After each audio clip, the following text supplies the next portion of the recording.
And we welcome you and everyone to our latest Lennox on Baseball chat. Delighted to welcome in on this Tuesday David Laurila, who is a contributing writer to Fangraphs. We're going to touch on his history in writing and covering the game of baseball as we go on here this afternoon. David, first off, welcome in. Thanks so much for taking a couple of minutes with us today. Hey, Steve, it's great. It's been a long time. Back to your Wilmington Blue Rocks days. Yes, indeed, and we'll touch on that a little bit. And I woke up this morning around 4 a.m. and had an idea, and by 5:30, I finally was able to put it together in my mind. But and I'll touch on that with you here. But I've been starting the last couple of weeks with this, and I love it as a conversation starter. And I sort of describe it as the For Love of the Game segment, if you will. Give us an idea and share with us, if you would, when you became enamored, when the sport of baseball sort of piqued your interest. Wow, that's a hard question. There's your right. There's one answer. It's your right answer. So take your time. Sure. The first time I think that baseball really hit me was, and I'm giving away my age here, was the 1968 World Series. I grew up in Michigan, and I was in grade school. And I remember that we were allowed to either listen to or watch the end of the Tigers Cardinals Game 7 in study hall. And from there, things just really exploded. I started paying way too much attention to baseball. That has never stopped.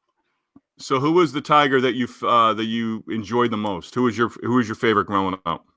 I don't know that I really had one. I probably became more of a Red Sox fan within a year or two after that, despite having no connection with Boston, which is where I have lived now for the last 30 years.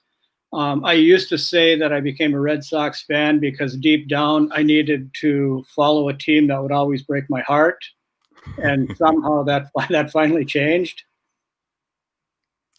So in the 1960s, and these are just follow-up questions, but did you have the transistor radio? Were you listening to Mr. Harwell? Oh, I listened to a ton of Ernie Harwell growing up. Everybody had a radio back then, Steve. A lot of radio baseball. To this day, I would probably rather listen to a game on the radio than watch on TV. Although in a normal season, I'm at ballparks, most nights. And I miss right, and a lot. We're certainly far from normal. We touched on just before we went live here. You've been to Fenway once to cover one of the Red Sox workouts. Describe that, what it was like, and what kind of, how much lack of access did you have, and how were you able to, follow up from post game or post workout and get some stuff done for you that you can use down the road? Well, I didn't stick around for after. First, the watching part was strange because a lot of the players I didn't recognize. They weren't all wearing uniforms. And while I recognize, a Benintendi or a Bradley or a Martinez when he walks up to the plate, some of the young players, the 4A type of guys, I really could only guess who I was actually watching. There was no scoreboard. There was no sound. There were only 6 reporters in the press box at that time, and of course, no fans. So it was a very strange experience. I think it will improve markedly once it's actual real games. I think it will feel fairly real as long as you're not looking in the stands themselves. In Boston, we're both in the Northeast, and I still look at this as, A, fingers crossed, and B, maybe, as the glass half full, and just trying to find optimism anywhere. Can you envision fans at Fenway August, September, possibly? No. It's possible. I know that teams want to bring some fans in if they can at short capacity. I don't think I'll see it. What I would like to see is something that a Twins writer brought up on Twitter a few days ago, which is when any of their players or anyone across baseball makes their major league debut, the families should be invited to come to the ballpark to watch. And I think that it should almost be demanded by MLB. You're not sacrificing a lot of safety by bringing in 6 or 10 or as many family members as you want, because it's a moment that's they've waited for ever since they were bringing their kids to Little League practice. Yeah, the families, I always get a kick out of that. And I hadn't seen that. That is a tremendous idea. But it's one of those things that you learn covering the minors, amateur baseball, college, the way I have the last couple of years of, it's not just that, it's just not that individual getting to the big leagues and making a debut. There's family, there's support system that is certainly there for each and every guy, no matter where they came from in the country, or, even foreign players from Latin America, or even Japan coming to the States for the first time. So when we first got introduced, you were covering the Red Sox minor league system. The team that I covered, you mentioned, in Wilmington, Delaware, in the Carolina League, became a Red Sox affiliate after the 04 World Series. For 05 and 06, it was a short-lived marriage, but you and I had met and talked in that first year, and it's amazing to me, sort of that 05 season, and I was going over it in my brain last night of the guys at one point we thought were Red Sox prospects, and the one name that I bring up, a couple, Tommy Hotovy and Andrew Doby's, a couple of pitchers. Tommy was out of Wichita State, Andrew was out of the University of Virginia. Now all these years later, Tommy is a big name. Did have COVID-19, is sort of rebounded from it, hopefully healthy, but now a big guy and the pitching coach for the Red Sox organization. It's interesting how that time lapse has come, and his playing career is over, and now he's still very much involved in the game and contributing in a big way. Right. Well, Tommy is now the pitching coach for the Chicago Cubs. Did I not say that? How did I say that? I think you said Red Sox. Okay. We both had Red Sox on our brain. No, Tommy, of course, broke in with the Red Sox, didn't pitch for a long time. Wonderful human being. I think anybody who has come across Tommy knows he's a genuine person, as long as a great coach. Another person, Steve, that I think is interesting, besides he and Doby's, R.J. Swindle also came up at the same time. I don't recall if he went to Wilmington or not. I don't believe he did. Not in the 2 year, no, not in the year plus that I was there. Yep. Okay, yeah, there may have been a brief off the field issue or something, if I'm remembering correctly, where he missed part of a year. It may have been an injury, but he was maybe like an 18th round draft pick. But they all got drafted, the three at the same time, the three lefties, and Swindle had a cup of coffee with the Phillies, despite the fact that his fastball, I think, was no quicker than yours or mine. I think he made Jamie Moyer look like Randy Johnson. So I always thought, as following a minor leaguer, his career was fascinating. That, wow, this guy actually made it. This is really cool. And that 05 team had, and I always, the Blue Rocks franchise many years, up until that point from 93 through 04 with the Kansas City Royals, and, prospects would stay the entire season, or if a kid went up to AA, then another kid was coming from the South Atlantic League. A legit prospect was coming from the South Atlantic League or the Midwest League, and they picked right up. With the Red Sox in that first year, it was, these guys are only here to be auditioned, to be showcased, and to get them to AA in Portland as soon as possible. So I think Annabelle Sanchez may have stayed the whole year, but again, all these years later, I remember taking Jed Lowry and Jacoby Ellsbury in my Ford Taurus from the hotel to the ballpark, back and forth for a few days, and got in their good graces in terms of being able to do a favor, and then asking for a favor to do an interview or something in the clubhouse, a couple of days or a couple of weeks later. Amazing that Lowry still trying to go, and Ellsbury has been an entirely different story since he left Boston.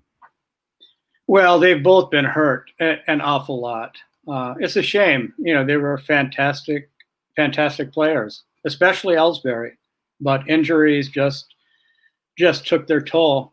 And it's funny, Steve, because I was just looking back at an interview I did with Buck Showalter.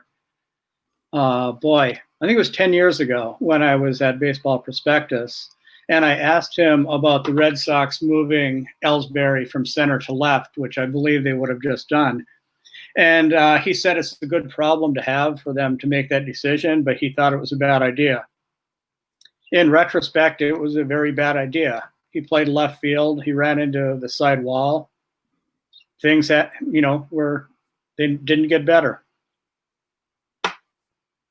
Yeah, and let's touch on that because now Fangraphs, you've been doing sort of the Q&A in the Sunday column as well, the notes column. Kind of give us an idea, background as to how this all sort of came together with you from baseball perspective to now Fangraphs. Boy, well, Baseball Prospectus, I was there for, I believe, 4.5 years. They put me on waivers. Apparently my WOBA or, something just wasn't quite high enough. Maybe I had a lousy FIP. I contacted Fangraphs. Dave Cameron said, we'd love to have you.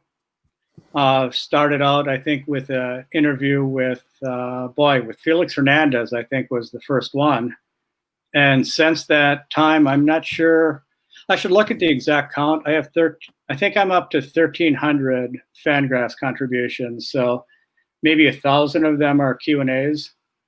Okay. And I've been doing the Sunday Notes column now for 5 or 6 years.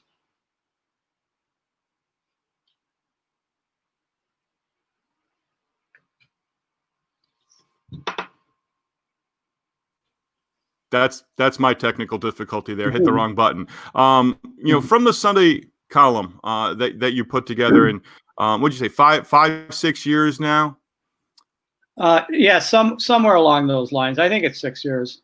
So how much influence? And I don't know that I've read a Boston Globe Sunday Notes column since Nick's passing, Nick Cafardo's passing. But describe how you sort of go about in putting together what you do each Sunday. Well, it's a lot harder now than it is during a normal baseball season because I can't just walk into clubhouses and grab little pieces. I can tell you that the original plan, I think it sort of came out of the blue. I asked Dave Cameron, do you mind if I do a Sunday Notes column? And he said, sure, go ahead. He said, the only caveat is we don't have weekend editors and because we don't have weekend content. So if you can edit your own work sufficiently, go ahead. And I said yes. And I have kicked myself 100 times in these last 6 years because it is midnight on Saturday night. My column isn't finished yet. They take a lot of work. So I guess the trick is to start working as early in the week as I can because I want to cover as much territory as I can. This past week, you brought up a name that I've always enjoyed in Brent Strom. When the Wilmington team that I covered as a broadcaster in the minors was affiliated with the Royals, he came in as the roving pitching coordinator. It may have been 99, it might have been 01, but I'm pretty sure it was 1999. And then I crossed paths with him a few years ago. Roger LaFrancois helps host, and I think he's the founder of a coaches convention at Mohegan Sun, and went there and had known Roger a little bit through a mutual friend. And he let me come out and I did some interviews, and Brent was one of the guys, and we just sat and talked. And he talked about the surgery, talked about all the different things with the arms and stuff. But you covered his major league debut, and the one that I got a kick out of was, and I've heard similar stories with longtime umpire Doug Harvey. He knew, and I'll let you share it. He knew the guys. He knew when they were making their debuts and something like that. And Brent and Doug Harvey actually had history prior to him making his big league debut. Yes, let me put you on the spot, Steve, right before we get to that. Do you know what Roger LaFrancois' claim to fame is? Well, he was in the 33-inning game, correct? At Pawtucket? I'm not certain, but that is not what I'm thinking of. Okay, then you've got me. Go ahead. Share that one. He is, unless I'm mistaken, the last major league player to be on the roster the entire season and hit 400. I believe that as a third catcher for the Red Sox, maybe 1980, and I could be very wrong on the year. He went 4 for 10. Okay. It's a great record. The last 400 hitter. That is, and you reminded me of another one. I'll hit you with it after you share Brent with Doug Harvey. Right. Well, Brent Strong grew up in San Diego, and Harvey in the off season was a high school basketball referee in San Diego. So he used to referee Strom's games. So by pure coincidence, when Strom got called up to the Mets in 1972, Harvey was the home plate umpire for his first game. And Strom, to the second batter of the game, which was Ron Hunt, whose name Brent did not come up with, he said, the guy who used to get hit by pitches a lot. And any historians watching this will know that Ron Hunt used to get hit by pitches, not quite to Brandon Guyer level, but pretty close. Hunt flew out to deep right center. I haven't looked for a replay if one exists, but apparently it was a very loud out. And when Strom was walking off the mound to the dugout at the end of the inning, Harvey walked up and said to him, quietly, "You're not in high school anymore. You might want to keep the ball down." And that just, I've heard so many stories over the years, and I wish I chronicled them and remembered them either writing them down or between the years. But that was Doug Harvey. That's a classic Doug Harvey of, again, knowing a guy, knowing the situation, knowing that he was making his big league debut, and also knowing that he had crossed paths with him as well. So you mentioned Roger. That's a great note. I'm going to look that one up as well. But in this shortened, what is going to be, fingers crossed, a 60-game regular season, do you tip your cap? Do you acknowledge a guy if he's close to 400 or if he hits 400 in 2020 at the big league level? Not so much. There are guys back in the day, the Ty Cobbs and the hitters in that era in the 1930s, where a few guys hit 400. A few of those guys were hitting over 440, 60 games in. And I know it's a different era, but so much can happen in 60 games, as we know, team-wise, player-wise. So I don't think it would be a big deal. Similar to a Triple Crown. I think a Triple Crown might be more possible this year if Mike Trout ends up playing the entire season. And there are rumors that because of family and a birth of another child in August, that maybe he'll bow out. And maybe not Trout specifically, but would you be surprised if a team we get into August and they're already well out of it, an Orioles, Tigers type of team, that maybe a veteran player decides, I'm bowing out for the rest of the season. My family is more important. It could very well happen. Yeah, and do you think there's? I agree with you 100%. The guys that have already said, you know what, I'm not going to start. Buster Posey, Felix Hernandez are two that come to mind right off the top, and there are a handful of others. Do you think the guys that might do that as you play out the scenario in August or even early September, where they say, you know what, I am going home and these are my reasons? Do you think they're met with a little bit more resistance from inside the clubhouse, inside the organization, than the guys who are out well before the start of the season on Thursday? I think that would probably happen, Steve, but I also think that most players wouldn't just simply announce I'm out without their teammates, there being some conversations and some knowledge of family concerns. I think it would be somewhat irresponsible for a player to suddenly say on August 3rd, out of the blue, I'm not in the lineup tonight because I'm flying home. I don't think that would happen. It's going to be interesting to see. What are some of the storylines, especially first couple of weeks, that you're sort of got your eye on? Whether or not teams like the Cincinnati Reds and Chicago White Sox, that I think have a pretty good chance to win their divisions, are going to get off to a good enough start where that becomes practical. Agreed. Yeah, and it's interesting. Getting off to a good start is big for every team, but teams that are relatively young and unproven, and maybe they're looked at as dark horses, aren't favorites. I think if they get off to good starts, their chances of continuing that psychologically improve quite a lot. And it's interesting that those seem to be the two popular choices for young teams, and there is unknown with both the Reds and the White Sox, just because you don't have that success, to sort of use as a barometer with these guys who are coming up for the first time. Those are two teams that I sort of got on the radar to pay attention to as well. Another thing I thought about last night, we're approaching the end of July, and say this never happened, and we're in the midst of we're getting close to what we call the dog days of summer.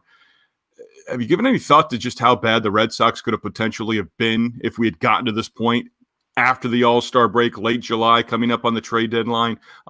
If they had just sort of not really added anything and gone through what would have been the 2020 season on what we could call the former normal. The former normal, yes. I'm not as bearish on the Red Sox as a lot of people. I think the Fangraphs projected standings have them at 30-30. And I think that's really what they are, as a 500 team, maybe a little better. Had they started on time, I think you have players like Eduardo Rodriguez, who is going to be off to a late start because of COVID-19, would have been there from the beginning as well. And I think that Chaim Bloom would have made moves as well by now, prior trade deadlines. So I think it's very hard to equate what would have happened at the start of a regular season, much as it is almost impossible to accurately predict what is going to happen over 60 games. How would you best, from Theo to Ben Cherington, and we touched on, the time that they had Wilmington, Delaware as a Red Sox affiliate, to Dombrowski and all the people that they've had in the front office, to Chaim Bloom. I mean, do you, coming from the Rays organization the way he did, do you envision him speaking to that? We're going to build through the farm system. We're going to be cost effective. We're going to get the best value we can with the players. Or do you think now that he sort of has that money in the future, because it seems like it's almost it's an up and down. Okay. When we can, when we think we're ready with these young guys, it's almost a broken record. For me to characterize it of, now we're going to go out and spend, even though they may not have had to spend money in certain spots in years past. How do you envision Chaim Bloom in year one, but even projecting down the road with the guy who's now calling the shots? I haven't really tried to compare him to either, say, Dombrowski or Cherington, but asked to do so, I would say he's actually a little bit in between. Dombrowski was brought on to win now, and that has always been the way that he's acted as a GM. He's willing to trade the future for the present. Cherington was the polar opposite. He was big. He was a former farm director, as you know, big on building. I think Bloom is somewhere in between, because he had to become a very good prospect builder in that organization. But at the same time, which we know because of how successful the team has been, he's also known how to win. So the idea that he can build and know how to win at the same time, maybe in a different way than Dombrowski, in a perfect world, he's the perfect GM for the Red Sox or for any team.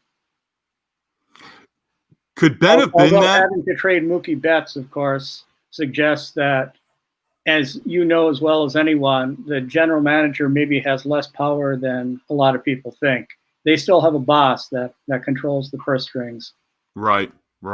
And that's an interesting one. Could Ben have been that? Could Ben have been the guy who continued to build through the farm system, but supplement and fill in holes with free agents? If he had been able to do it, completely his way, and not all of a sudden, hey, we've got the money, go do what you need to do on the open market.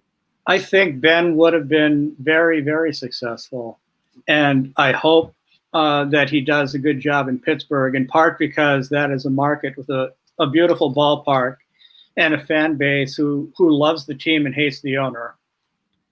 And Ben has a challenge. If I believe it's Bob Nutting is the owner, if Cherington can convince Nutting to spend, especially when he should spend, teams The Reds have done a great job under Dick Williams of building the infrastructure and then spending on players. And now they're a contender.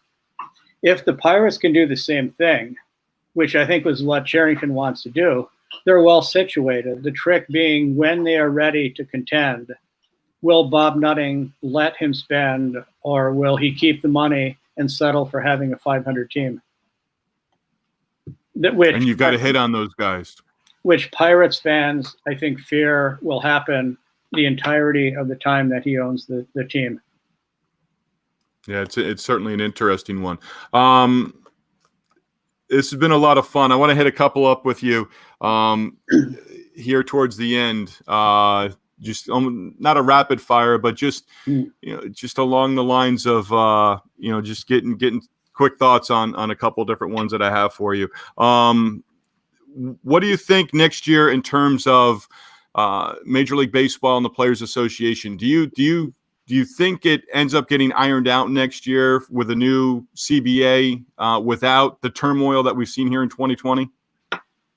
I don't think it will be easy, but I think that baseball needs to do that. I know I'm speaking to an audience of tens of millions of fans when I say that. I don't know what to expect.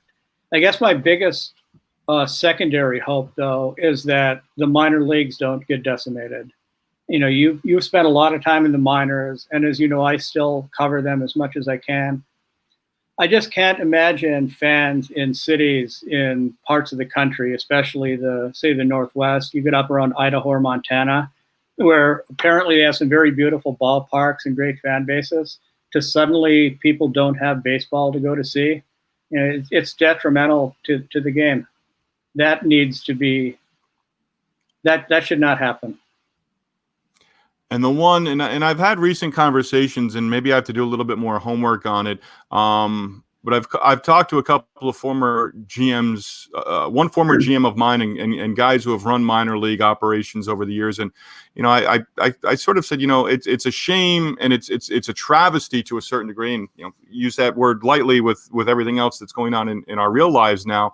But in terms of the fact that this was going to be the last year in Pawtucket for the Red Sox AAA team. And in the future, we could possibly see no minor league baseball in Pawtucket, no minor league baseball in Lowell, both ballparks that you've spent plenty of time in. Right. Well, Pawtucket is, of course, moving the franchise to Worcester, which is really not that far away. Worcester, Massachusetts, of course. It's maybe an hour from Pawtucket. And that's all about money, too. It was about moving out of a somewhat antiquated ballpark, but still a very usable ballpark. And it's money. Minor league owners need money like the rest of us, so I understand why it happened. Pawtucket will probably never have baseball again, maybe an independent league team. Lowell, I would hope, that is, of course, north of Boston, 45 minutes. I would assume they're safe, because it's a good facility and so close to Boston. So unless they kill the New York Penn League, I would hope Lowell is safe. Yeah, it's a league. At one point in the future, I'm going to petition that there's a Lennox division, since I've worked for 3 teams in the New York Penn League: Batavia, Aberdeen, and Staten Island. I think it's needed. I think in 5 years, if somehow they blew up those short season leagues completely and started guys out in what they would consider low A or however they term it going forward, if they do ultimately get their plan in place and their wishes come true at the major league level, that's a level that maybe some people don't realize is very important. If you can sign right at the end of June and get there for 2 months, and you're not thrown in with guys that have already been pitching professionally for 18 a year, 2 years, 3 years tops. No, it's a player development issue. I talked to a general manager at the off the record at the winter meetings about it, and it's hard to jump a player from rookie level, Gulf Coast League to low A. It's a challenging jump. The same executive said something very telling to me as well, which is that the best interest of baseball and the best interest of major league owners are two very, very different things. He Right. couldn't say that on the record. He works for a team, but he was basically suggesting that, the way that the commissioner, it has the way things are structured in baseball, the commissioner is making decisions that aren't good for the good of the game, which is a shame. It's not the commissioner's fault. It's the way we have, maybe it's like politics in this country. We have let things evolve to a way that the purposes are not ideal. Okay, a couple of quick ones for you. I know we got into, and I enjoy the discussion. You're a commissioner for a day. You get to announce 2 expansion franchises for Major League Baseball, going from 30 to 32 teams. What cities are you choosing? Before I chose the 2 teams, I would get rid of the runner on second rule and extra innings. But the answer to the 2 teams, I guess, would be Nashville and Montreal. Okay. That the caveat there is that Montreal would need, of course, to have the right financing to get a good stadium, which has been the issue there all along. Right. So can't sway you on that runner at second and extra innings, huh? No, it's Kelvin ball, which people use that term a lot, from Kelvin and Hobbes. I think it's pretty accurate. All right. So that's the one thing you would not allow. Commissioner for a day, that's being abolished, and it's not going to go past 2020. Exactly. If I was the commissioner today, it wouldn't make it. It would be gone before Thursday's first game. Wouldn't make it into the room. Okay. First 2 weeks, how are you watching your baseball? How often are you going to try to get out to Fenway? I will probably go to Fenway. I'm assuming maybe 1 game per home series, because I do not do game stories, and I can't walk into clubhouses to talk to players. The value of going there is limited. But assuming they have room for me with this large market of reporters, I do want to go there as much as I realistically can, because, it's Fenway Park, right? It's baseball. Right, exactly. David, absolutely enjoyed this. Thank you so much. And hopefully we can catch up down the road again. And hopefully one day we can meet up, shake hands, and say hello at a ballpark. Sounds good. Because thanks so much. Because we started with the minor leagues here, I should show off. I'm wearing a Lansing Lugnuts T-shirt for our conversation. There you go. I got New York Giants today. That's okay too, though, Steve. Thanks so much. Enjoy the day, and let's enjoy some baseball. Okay. Thank you, Steve. That is David Laurila, contributing writer for Fangraphs, joining us here on the Lennox on Baseball live stream podcast. Gonna wrap up as we say goodbye to David and share something with you. It was an idea that I had early this morning, and I've really enjoyed these, and I'm going to try to become more consistent in putting these together over the next couple of weeks, couple of months, and really just hit 3 or 4 different topics over time. There's a couple of different baseball related topics that I'm really looking, that I'm enamored with. But I have an idea, and I was going to do this at the beginning before I started my chat with David, but I decided to keep it at the end. This is my idea, and I need some help with it. I'm looking for what I'm going to classify, and we have to term everything nowadays. I'm looking for a Huckleberry Old Timers Club, and I'll once in a while call my sons Huckleberry, and got that from Phil Rizzuto, who always used to use it on broadcast. And now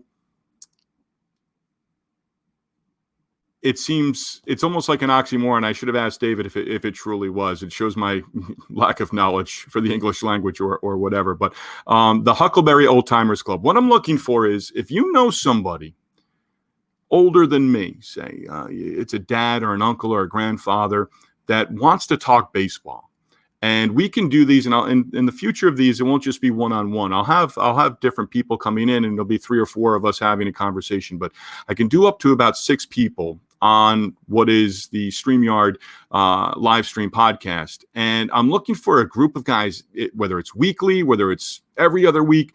I'm looking for some old timers. So the Huckleberry Young Old Timers, the Huckleberry Old Timers is what I want to call it. But I want those guys to just come on, and we spend 30 minutes, we spend an hour, and we just touch on their first ball games, their first trip to big league ballparks, playing semi-pro ball, whatever it might be. If they have baseball stories and they want to share them and they just want to be involved in conversation, I'm looking for people. So you can send me an email. You can send me a message through the Lennox on Baseball Facebook page, but the email, you can send it easily enough. And this is really not a hard process. If you're saying, oh, I've got somebody in mind, but, they may not know how to use the computer the right way. All I do is send a link. They click on it a couple of minutes before our scheduled start time. We'll talk real quick, make sure, they would need a microphone and they would just need the camera on the computer, and then they can enter their name. And then they're into what, is a chat room or whatever. And then we would go live with that conversation. So I'm going to put that up on the Lennox on Baseball Facebook page here eventually. But that's just the idea to share it initially as we go forward. We'll be back later this week with another episode of the Lennox on Baseball live stream podcast. Enjoy your Tuesday, everybody.